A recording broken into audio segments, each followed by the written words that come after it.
Good afternoon, ladies and gents. It's the 20th of January 2025, a couple of weeks into the new year already. And this is going to be as quick as I can. I'll keep this session as quick as I can, but it's really here just to, we're here to sort of discuss and highlight the following.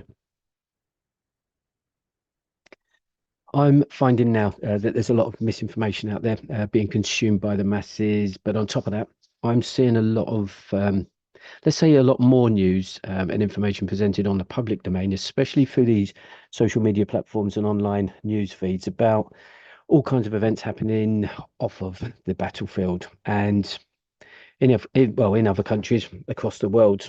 So what I'm trying to say is that this channel, my channel here, is it is a prepping channel. It is still relatively new, as you'll know. There's still a lot of work that really needs to be done on this channel because I'm still new to this. It's as simple as that. I'm trying to still find my feet. Now, there are plenty of prepping channels out there being hosted in many different countries now, and a lot more than ever. But this channel, albeit a prepping channel, will be focusing on events that are happening in various parts of the world that could affect me, my family and friends, and also you. Of course, this all depends on where in the world that you live and whether or not I'll be sort of touching on that subject. So, for example, the fire's still sort of active in Los Angeles, causing devastation there for the communities. It will not be affecting anyone directly here in the UK, but it's worth talking about. It's a talking point of what we're talking about there, or what people are talking about there, not me, is the fires that are breaking out. This is happening more frequently nowadays due to climate cycles. However, there are reports that one or more of those fires were sort of started intentionally. So the climate change, climate cycles, or arson, take it how you will. But what I'm trying to say here is that although I'll be providing news to the viewers, this news will be more specific to the war and conflicts happening in locations that could have an effect and an impact on us here in the UK and also Europe directly. Now, whilst we're on the subject of misinformation and what we call other news, the reasons for me mentioning this is because I'm finding certainly over the last couple of months that the likes of Trump and Musk, along with Tommy Robinson, Nigel Farage, and even Keir Starmer, they're dominating the news. I have said in previous videos that I don't want to, and I try not to get involved in politics because they're all full of shit. They constantly feed the masses with rubbish and lies, and the reason why they continue to do so is because that bullshit is being soaked up by at least 85% of the populations in a given country. So those 85% of people fall into certain categories that I've spoken about on previous videos. In fact, I've made videos specifically based on one or two of these people. But we could be talking about, I mean, people call these people, these groups of people, by whatever name they feel fit to do so. So, for instance, I call them sheep. Others will call them an NPC or normality bias, or whether they go through life with bubbles on their heads, or whether they're the type of people that just throw their heads into the sort of sand and pretend that nothing bad's going to happen to them. Those people are in the government's palms, and they're all sort they'll soak up all of this rubbish and all this bullshit. I'm not one of those 85% of people. And for that reason, we will not be talking about Trump so much because, let's face it, he's a good businessman, but he's an idiot. He has surrounded himself with people who are all going to be responsible for running the West's superpower, shall we say, and none of them have any sort of key previous skills to fulfill those duties and responsibilities properly. So I believe he's got what 10 of the people he's got around him are billionaires. These are businessmen. He's Trump has created a business hierarchy around himself. So with that, you have to kind of look at how the United States is going to be run. And whilst we're on the subject of idiots, we won't be getting sort of sucked into the Labour Party because they are, in my eyes, the biggest idiots on the planet. I'm not sure how much longer they're going to last, to be honest. They're an embarrassment to the United Kingdom, and if I was King Charles, I'd be sort of disappointed with this level of management that's currently in play at the moment, in terms of what they're doing in their attempts to run this country. And for the rest of them, Elon Musk, the world's richest man, well, he can be as much of an idiot as he likes, to be honest with you, because he won't care what people think, and he'll remain in the pockets of the US and other governments across the world because of one thing. Again, it's a video that I've covered, but that will be because of SpaceX. I've done a video on it, on SpaceX, and I recommend you sort of go and have a look at that if you want to kind of understand the relevant well, the SpaceX projects have on governments around the world, particularly the US government.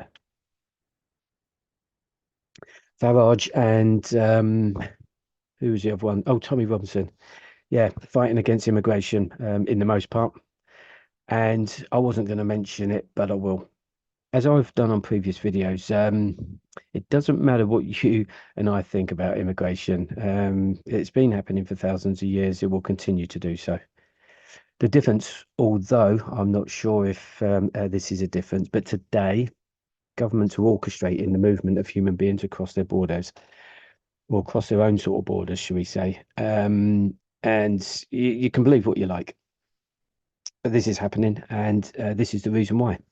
You, me, my family, friends, your work colleagues, neighbours, and everyone else you see walking the streets in your town, city, or village are nothing more than a number to the government. Is that harsh? Yeah, to some people, the 85% of people will be moaning about that. But of course not. It's not harsh.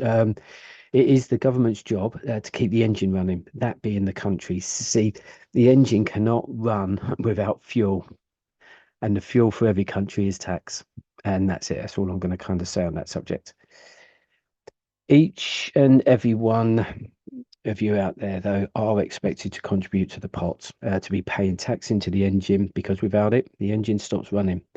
Now, if you have the numbers, or people, well, let's say if you have the numbers, or I should stop calling us numbers. Let's just go with it, man.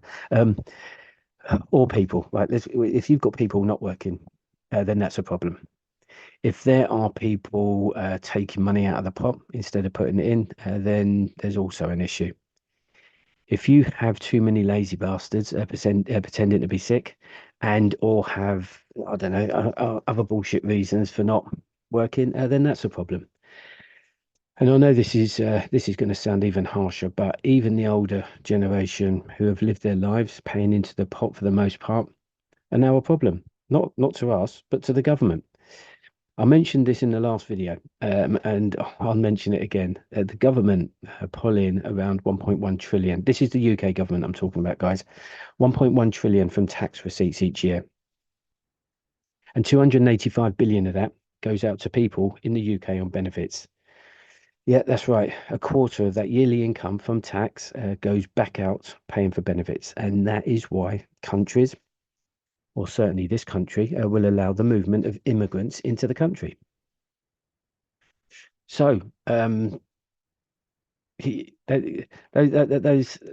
immigrants, right, they're spending, I don't know, between 12 and 24 months being prepared to work in the country, being taught the English language, further educating where needed, schooling for the very small amount of children that come across, lining up their accommodations, such as houses and flats and wherever else they're going to sort of put them on a longer term basis, and so forth. See, that's why, many of the immigrants that you see um, in mainstream news, okay, let's say mainstream news on the newspapers and on the TV, most of those immigrants that you see are young men of a certain age bracket, because they're fit enough to work and they will do all the jobs. People in this country think that they're too good to do. And as long as they're working, they're paying into the pot. Now, before anyone gets on their high horse, I'm not saying that the immigrants are not fleeing devastating circumstances at home, because many are. But whatever their reasons, life is better for them here in the UK, and they're welcome on, one condition that they're working. So the likes of Tommy Robinson and Nigel Farage can try as hard as they like.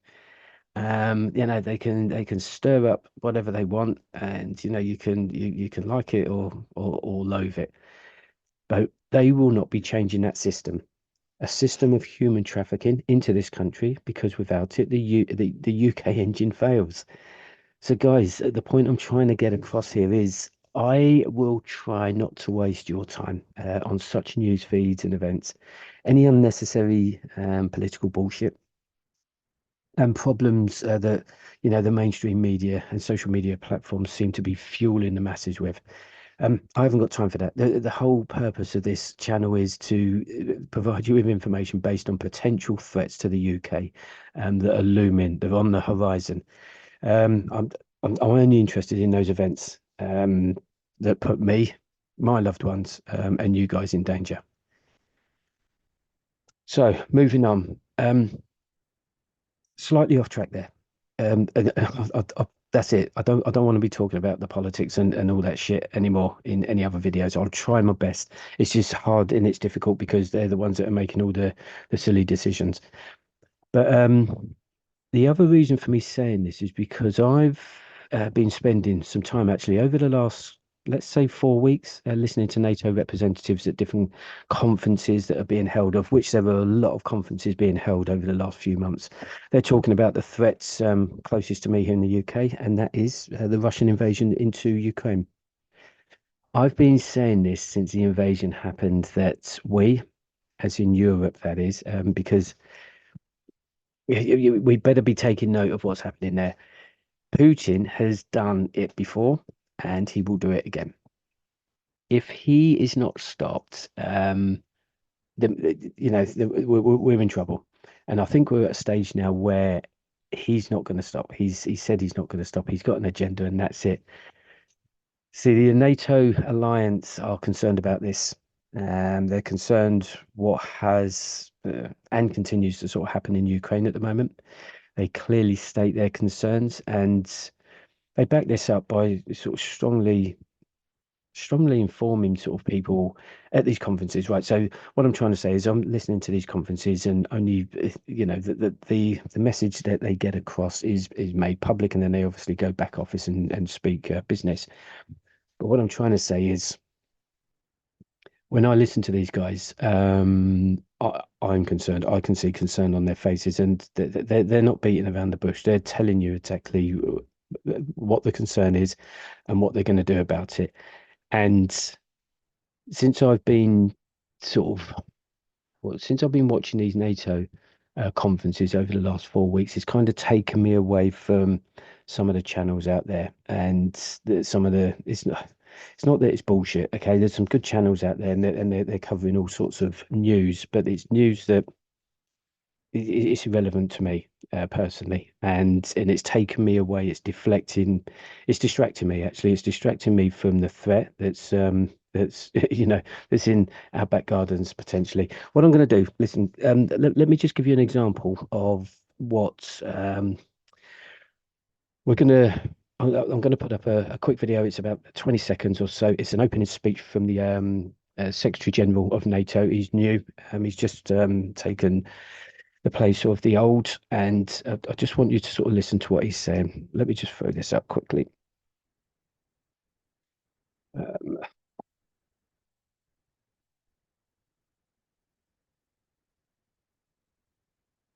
And then my last point on Ukraine, the future of European and global security hinges on the outcome of the war in Ukraine. We all want this war to end, but above all, we want a peace to last. I don't know how or when the war will end, but I do know peace will not last if Putin gets his way in Ukraine, because then he will press ahead. He has threatened to start wars in the past, and he has started them. Georgia in 2022. So what is the next target to be?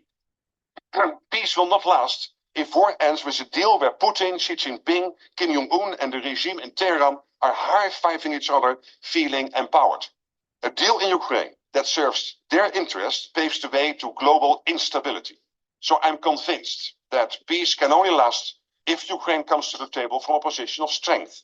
For this, it needs our continued help, more weapons and faster, so it can defend itself better and negotiate a good deal for Ukraine, for Europe and for the world.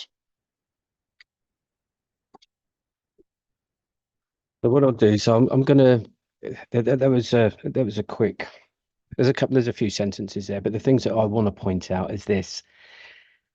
Just those two sentences or three sentences alone should really be waking people up and opening your eyes. The first thing he says there is peace will not last if Putin gets his way in Ukraine, because then he will press ahead. So they're already acknowledging the fact, not already, but they're acknowledging the fact that Putin is not going to stop. Okay, that's it. So he's got his sights on.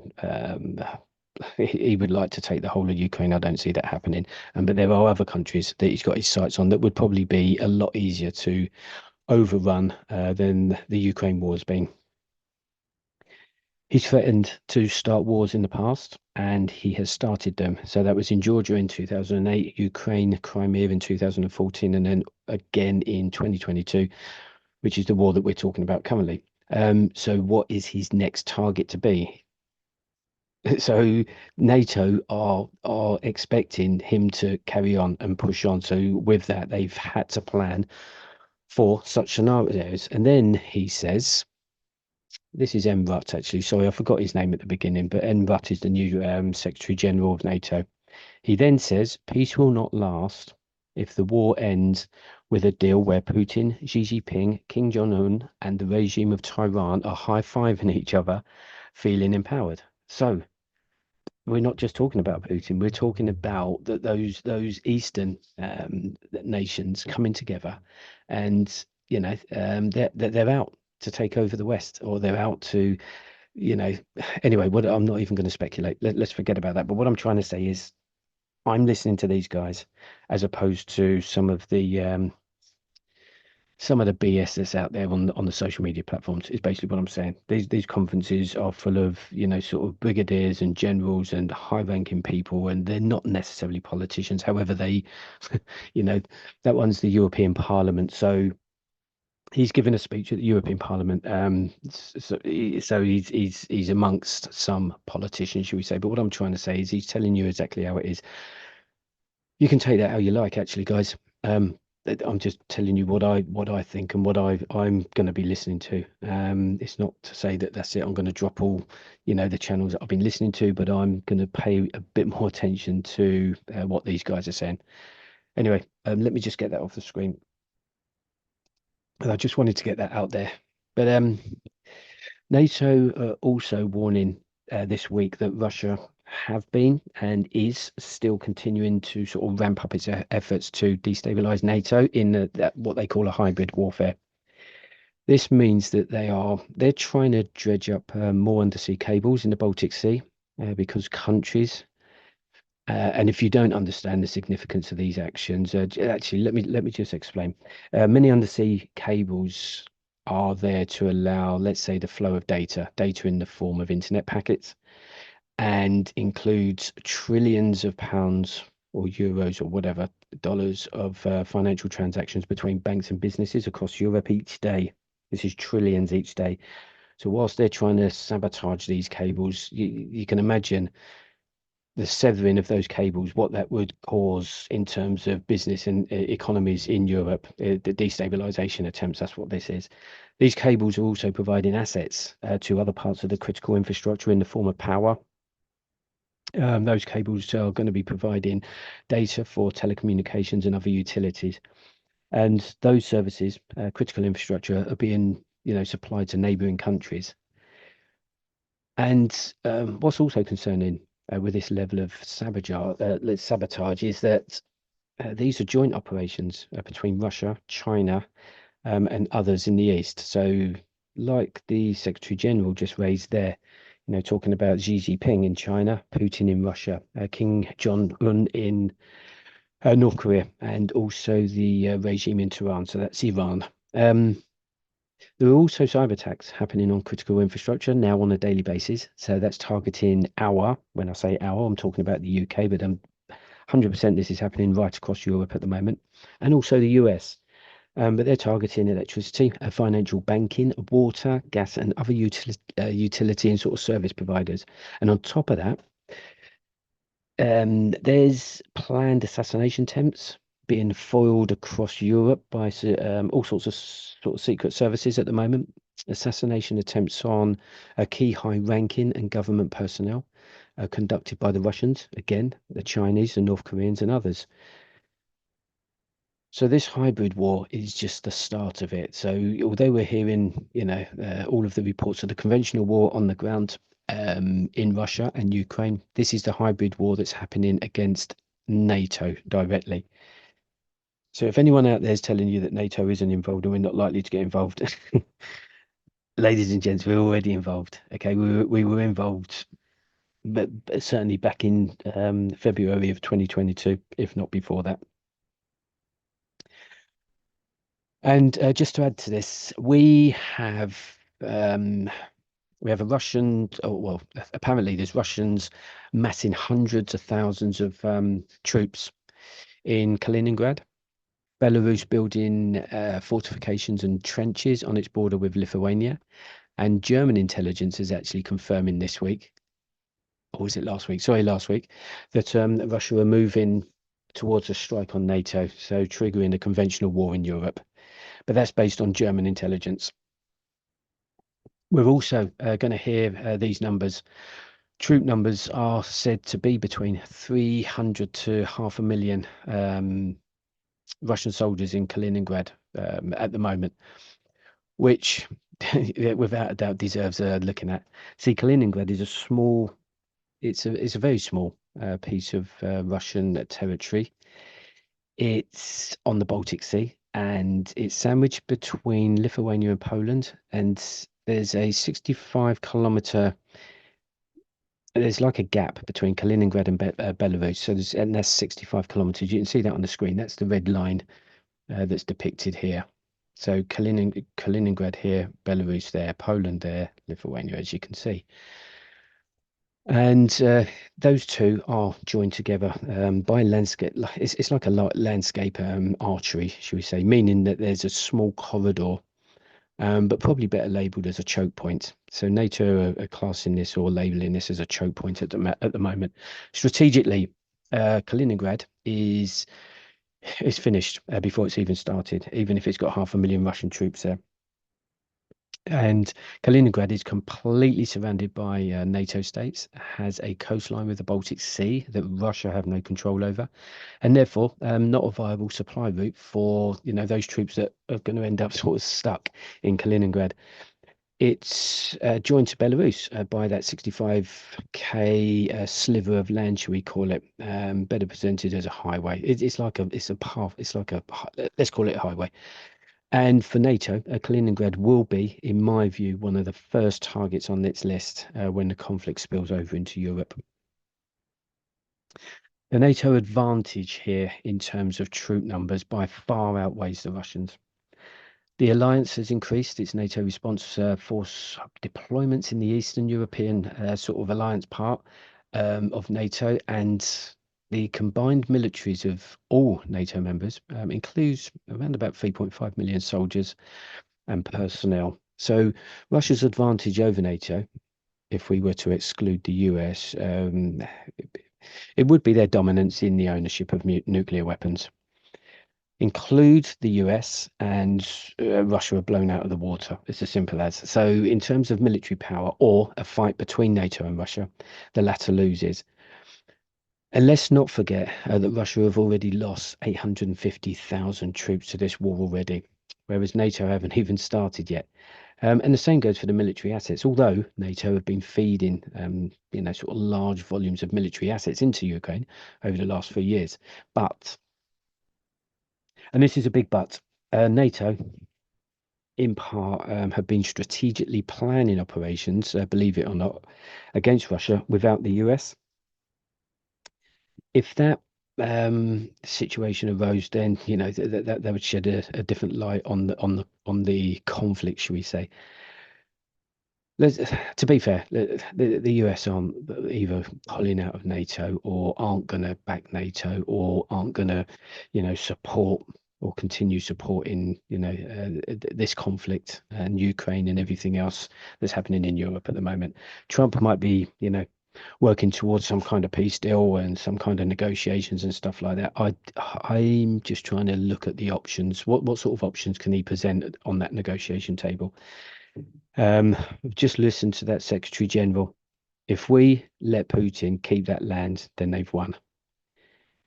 But that's the only deal I can see Putin going for. There's no. I just don't see what else you can give Putin if you're planning on taking that land back.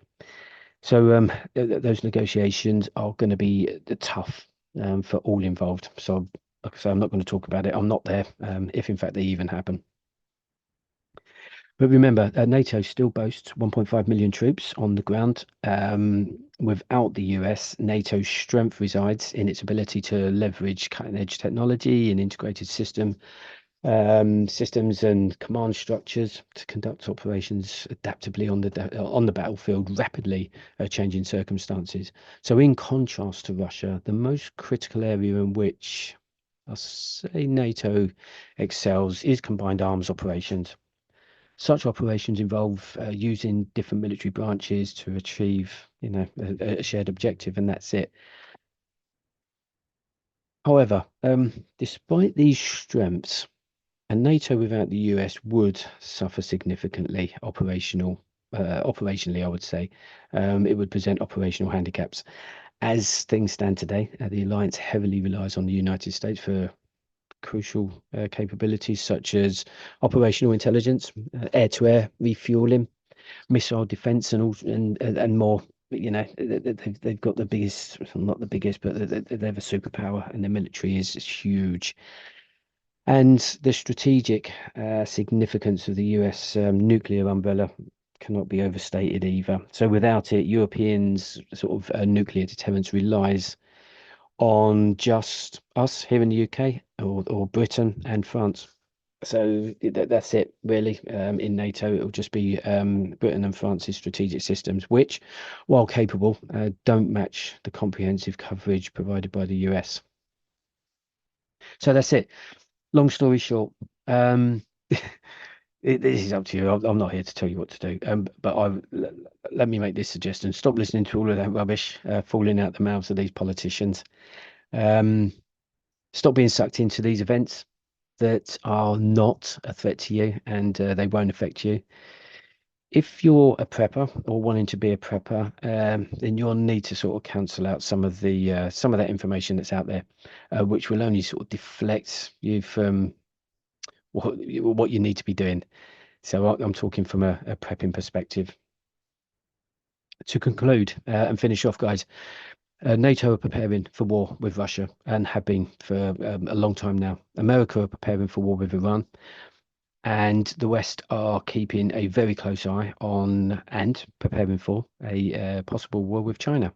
Now, if that's not enough information for you to start thinking about in terms of preparing yourself and your futures, then you don't really need to be watching any content on this channel, guys. That's it from me. Sorry if that overrun a little bit. As normal, just get yourselves military fit, get yourselves infantry aware, keep an ear to the ground and prepare, and I'll be back soon.